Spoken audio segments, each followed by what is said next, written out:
দিল্লি ক্যাপিটালসের 264 রানের জবাবে উড়ন্ত সূচনা করে পাঞ্জাব কিংস। প্রভু সিমরান সিং এবং প্রিয়ান্স আরিয়া বোলারদের তুলোধনা করেছিলেন। ইনিংসের তৃতীয় ওভারে ঘটল দম বন্ধ করার মতো ঘটনা। অক্ষর প্যাটেলের বলে আরিয়ার একটি ক্যাচ পেছন ফিরে ধরতে গিয়ে মাটিতে পড়ে যান লুঙ্গি এনগিডি।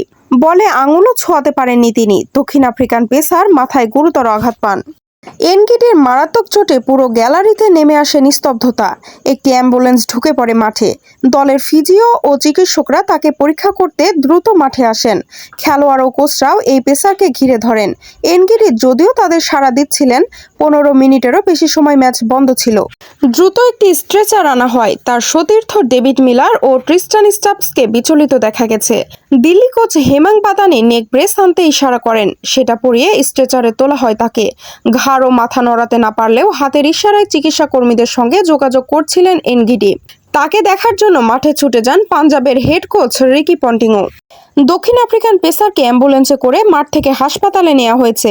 একটি সূত্র আইএএনএসকে জানিয়েছে, আরও পরীক্ষা নিরীক্ষা ও তাৎক্ষণিক চিকিৎসার জন্য কারল বাগেরমাস্ক হাসপাতালে নেওয়া হয়েছে তাকে। মাথায় মারাত্মক চোট পেলেও এনগিডি দ্রুত সুস্থ হয়ে উঠবেন, এমন কামনা ক্রিকেট প্রেমী সহ সবার।